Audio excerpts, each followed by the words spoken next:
everybody, and thank you so much for tuning in today. I am joined by the brilliant Rhodri Williams-Wandoch, who is a composer and a music alumnus here at Hammerton. Hello. Hello, hi. Well, I think I'll just say a couple of things about you before we get started. So, Rhodri studied composition, first with John Metcalfe, then with Jeremy Thurlow, Robin Holloway, David Earle, Giles Swain at the University of Cambridge, and his work has been played in association with the Vale of Glamorgan Festival of Contemporary Music and Aberystwyth Music Fest, the Britain Symphonia with James Macmillan, Kettle's Yard in Cambridge, and many more. But what we're going to be talking about today mostly is a Hammerton parade. Now, do you want to maybe tell us what is a Hammerton parade? Funnily enough, I've never really decided on a title, and it's still open. If anyone has any suggestions, once they know what the thing is, of course. Parade, yeah, it's kind of a pageant.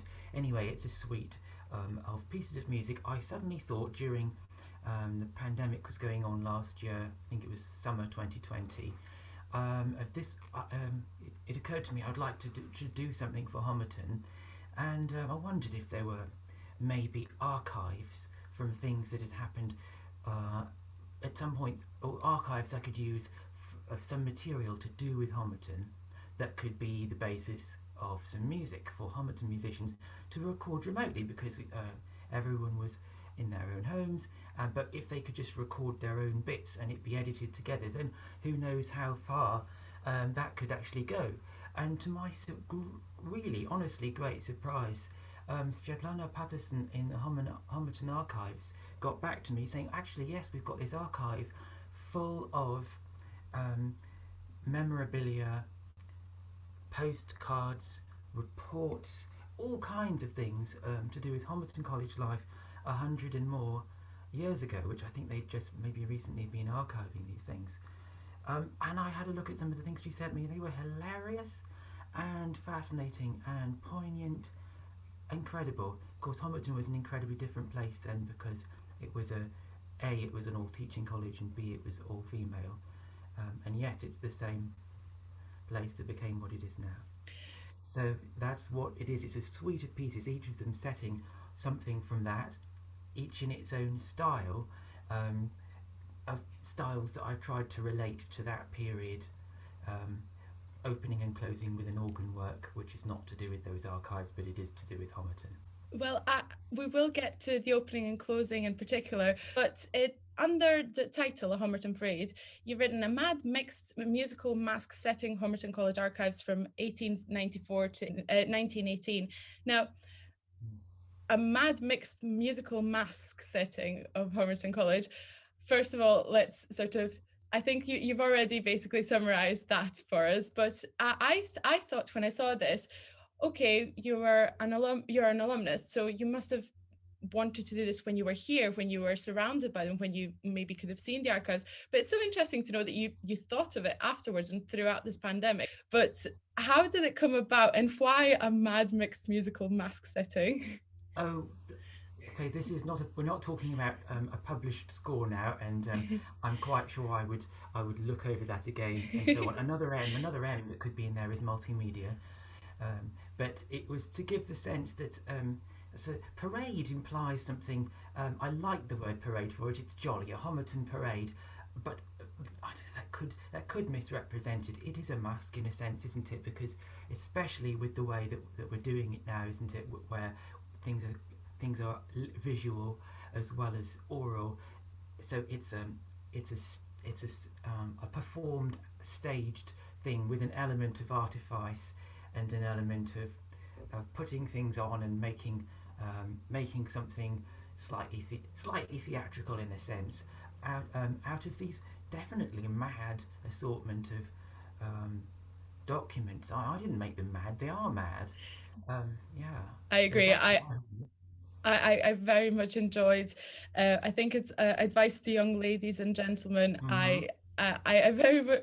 I can't help but feel like some of this must have been made up, because it from our current perspective, it seems made up. Some of the rules and the rigid content in it is so raw and so out there that a student now in Hammerton looking at it sort of can't help but feel we have parted from those times quite a bit. And actually, that brings me to house rules, which is a movement in this for spoken voice and three upper strings. I know this is all sort of more suggestive than set in stone, but so do you want to tell us, house rules is based on an arrangement of the Hammerton song, of the college song, but it includes text that is not.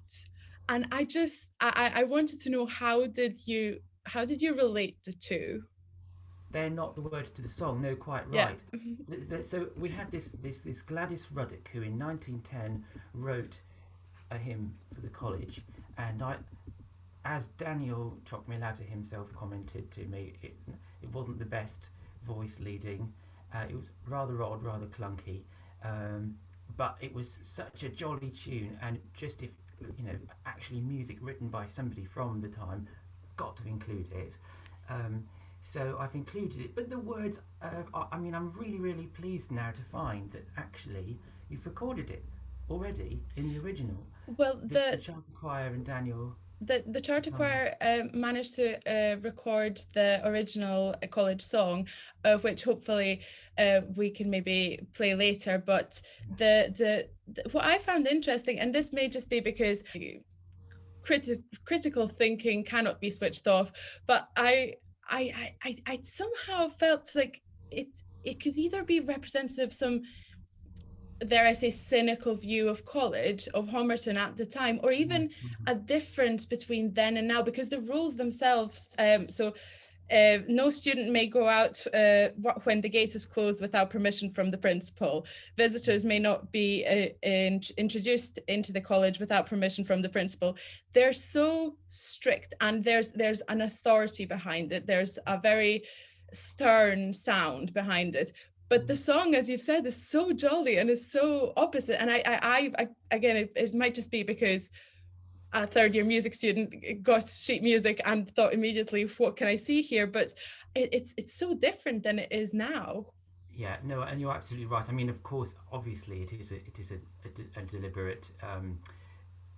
It's those two things contrasting with each other, isn't it? And there's similar later on where you have the Rêverie, where it's sort of this dreamy and very serious music, and something completely ludicrous over the top. This is almost the opposite, isn't it? As you said, very cheery sort of hymn, and very strict, almost negative rules that defy our imagination now to imagine that they had such strict rules. But I think that was, I mean, an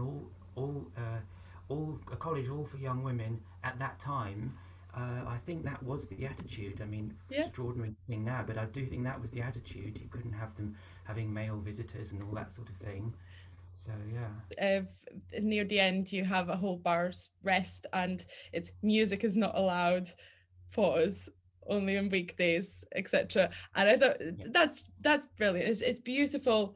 And it's sad. I really found this particular movement so interesting, and I can't wait for it to be recorded as this, because I think it will take on a life of its own, and it will definitely show the similarities and differences between then and now.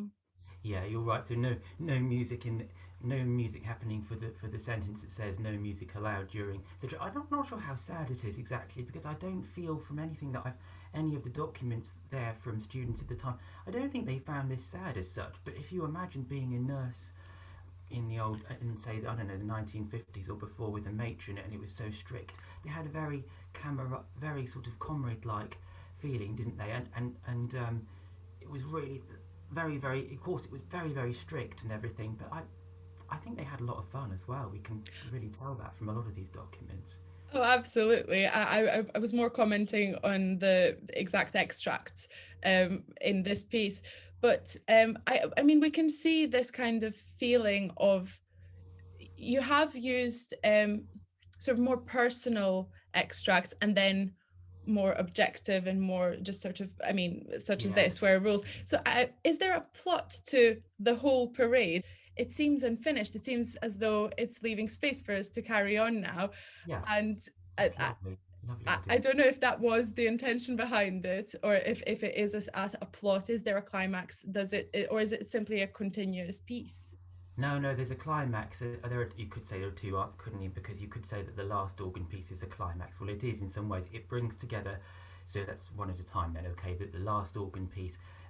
It's part of the two organ pieces are one. They could be played as an organ piece. It's like having a prelude and fugue or something like that, isn't it? It's a deliberately French overture like sort of first one, and then this quick um, fuguetta for the last one, but they have the same themes. They have. We'll come to that. I know. And there are these different key areas that through the whole cycle, you've got your C major, but you've got your shifting aside into your A flat major, and then that makes it easier to get to your D flat major for the hymn and so on. So inside the organ pieces, you've got la la la la la la la la, and you've got this shifting from one of those key areas to the other, and they're a semitone apart. So it's a transposition of that theme B C B C. Sorry, I'm not singing it properly. That is the Hammerton College theme, H C, Hammerton College, H being B. So yeah, I said there that's a climax, but really, emotion on the whole, at emotional level, I think the one before the last organ piece is that's the most poignant bit really, because it's this postcard someone sent home during the 1918 flu pandemic, and it is so striking what a similar situation they were in to now. Obviously different in some ways, strikingly different, but the things that they were bothered about, and the things that they were saying, oh come on, it'll be all right about, so similar to now. So that's what I feel my heart's in the most, in a sense. I mean that's the most. That's the one that tugs at me emotionally the most. I did very much relate to that piece, because I've not been home for months, and sort of seeing that very much pulled the emotional strings for me. But we have mentioned the final piece that's for the organ. Our director of music, Dr. Daniel Chalk-Malater, has very kindly recorded the beginning and end of this piece. So I think everybody should have a listen at this point, and then we can discuss further this particular piece.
So, an academic festival overture on Hammerton College, Cambridge, Part 2.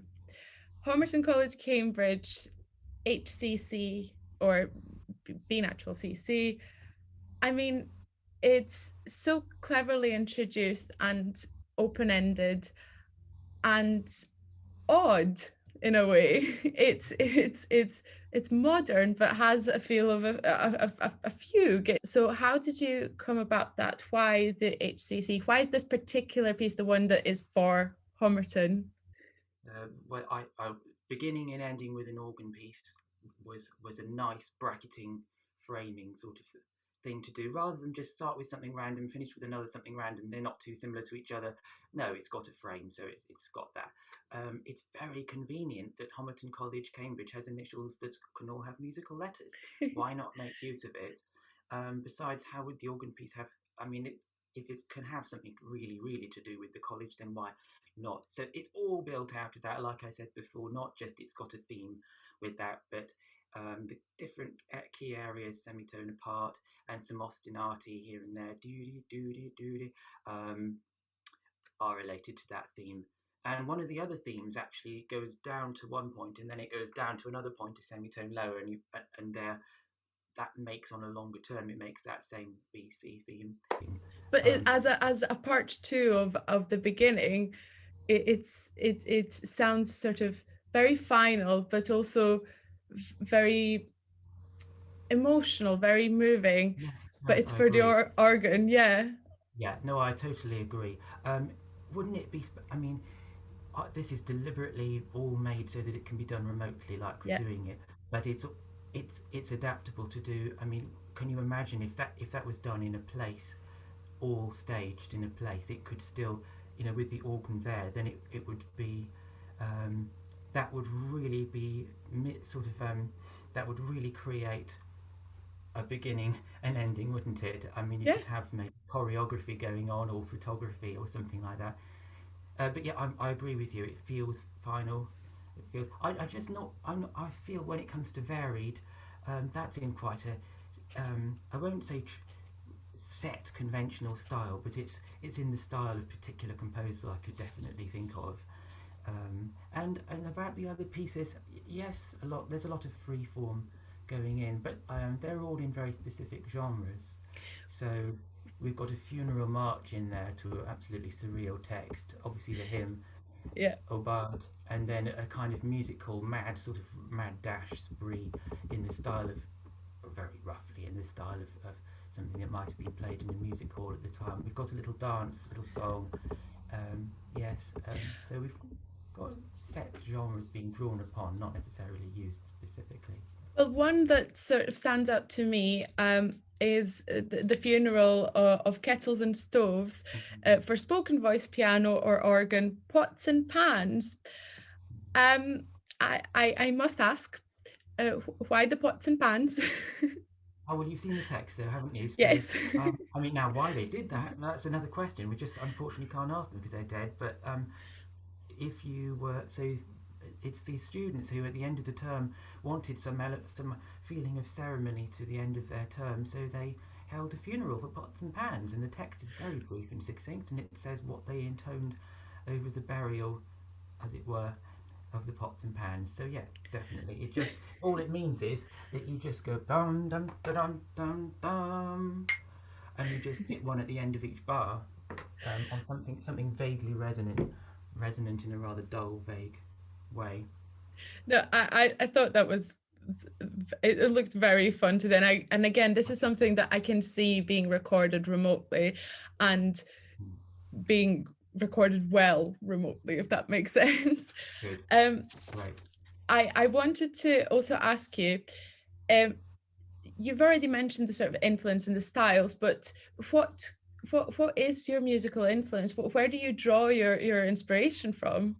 Well, I almost feel like saying too many, but no, no, no, not really. I suppose I would have said that some time ago, but I have. I'm happy enough to set that I have a voice, as they call it, don't they? But I think my music sounds like my music.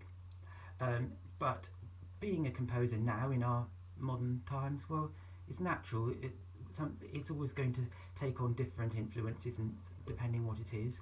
Um, but yes, lots of 20th century composers, as you can hear from the fugue or the organ piece and so on. And now, and increasingly over the last decade or more, Baroque things to do with Baroque music and earlier music. Even plain chant now is making a big appearance in my music. Actually, no, there's been an element of that, of sort of chant-like intonation for a long time, and then all kinds of other bits and pieces, sort of sounds from very contemporary and experimental music. It's hard to pin down, isn't it? Really, as it should be. I mean, we should be able to draw inspiration from many different people Yeah. and styles. But you use a lot of spoken voice in this, and I noticed it only because there is a particular sung, there are sung parts in it, but is the spoken voice deliberate to represent these archives, to represent the sort of even the chant like motion of reading an archive, or is it something completely different? To be quite honest with you, Kat, it was practicality. I mean, I do appreciate there is an excellent soprano to sing parts, but I didn't know to start with who there would be, and Yeah, B, you're recording it remotely, so the, the fewer timed musical things you have to put together, the better. yeah. So yeah, I do think it works really well, and it plays with the music nicely, which is really interesting. Um, but we've talked about inspiration, we've talked about composition, we've talked about this piece in particular. So composing now, generally, there are many composers in Cambridge, there are many composers in Hammerton. What advice would you give them how to approach it, especially in a pandemic? if it's $1 million question, isn't it? So Yeah. I can't give a fantastic, brilliant answer, but yes. Um, so I think one thing to say is you're always balancing up, aren't you? This thing of should I make the best out of what there is, or am I then piling up things that kind of are a bit bitty and you know I'm not quite sure how much worth each of them is on its own, and so what's a pile of them going to be worth? Or should I spend my time um, amassing ideas, writing something huge, whatever, for the time when it might be possible to, so you're balancing these things out, and I made the second one sound very silly and absurd, but actually, just tone it down a bit and it's a real issue.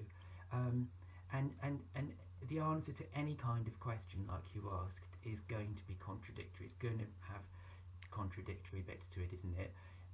And I would say at the moment, especially during pandemic, there's a value when things around you are always ad hoc and what's the word? So fragile, precarious. Well, there's a value in that reflecting itself in your music, not artificially, just because it wasn't. That's what happened.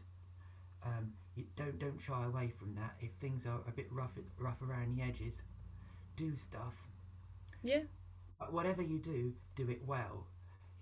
Yeah, so well doesn't necessarily mean everyone's going to perform it beautifully or the technology is going to work for you in the event. It means well as in well thought through, fully baked, not half baked.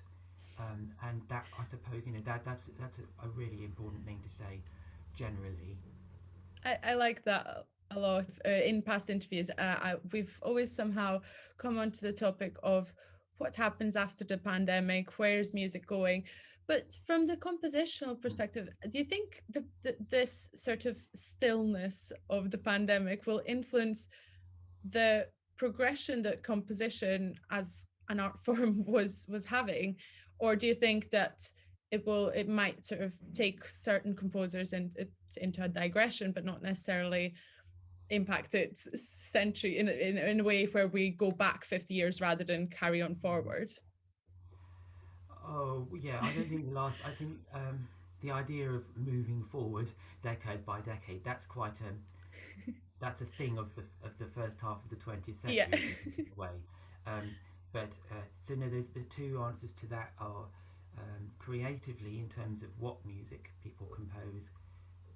Yeah, no, I don't think it's going to be hindered at all in some sense. And yes, of course, it is going to be reflected, and everything that happens reflects what people do in the arts, doesn't it? So, a 100 years ago, it had just been the First World War. Look at the difference between music where people were writing before and after that, and so on. But the big difference, the thing that can be worrying is not what people write, but whether they can actually engage in these things at all, because of the economic impact of what we're going through, which is not a thing just there in itself.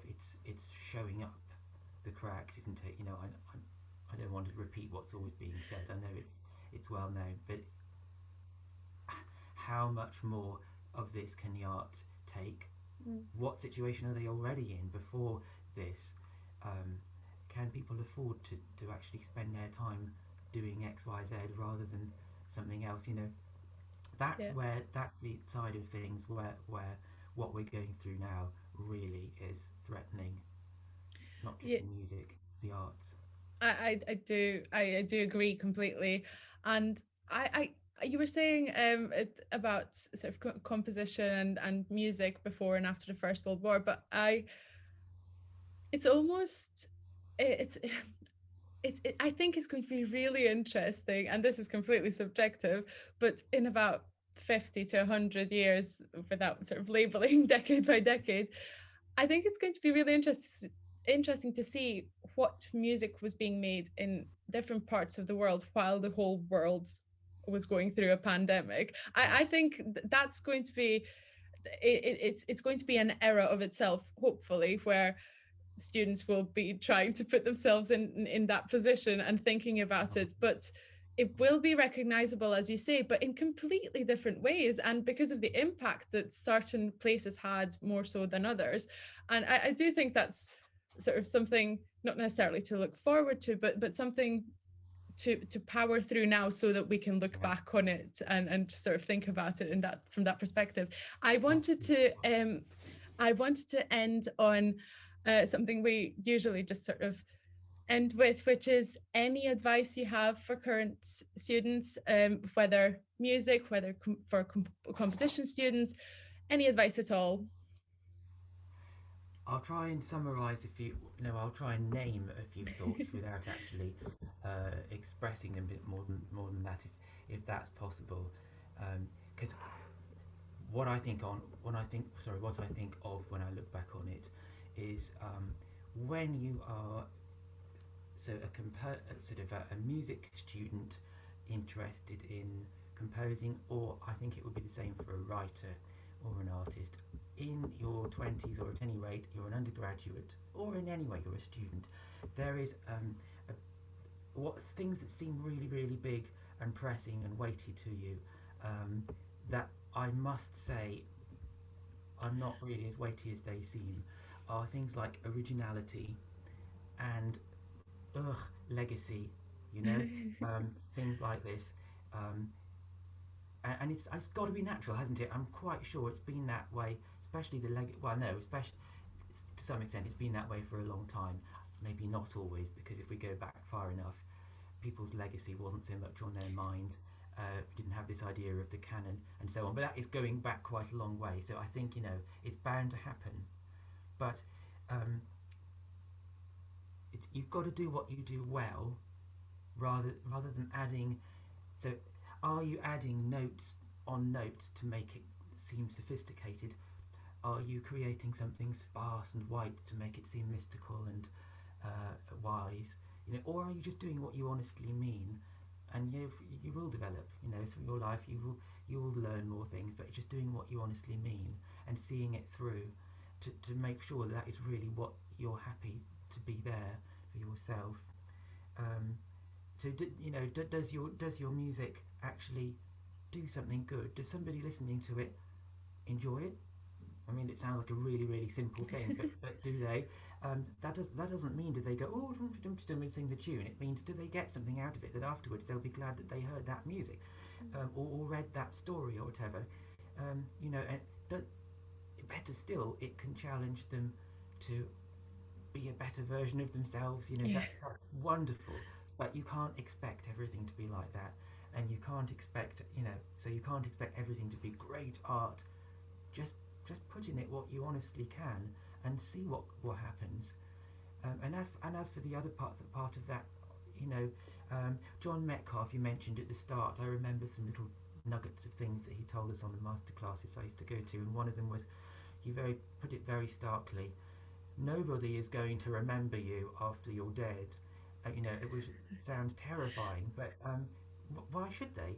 Of course, you know, some people that you know during your life, well, that's a different matter. But how can we influence during our lives any single thing at all that goes on after our lives? Just enjoy, do what you can with what is. Absolutely, I like that. I like the sort of live in the moment thoughts about the current situation, about studying, about making art. I very much I like that, and I've really enjoyed talking to you today. I think we will end on a positive note, and we will play the college song as performed by college choir many years ago, which, thanks to again Dr. Trockmalater, we do have a recording of. But for now, thank you so much for agreeing to this interview. Thank you very much, Kat. Lovely to talk to you. And thanks to everybody for tuning in.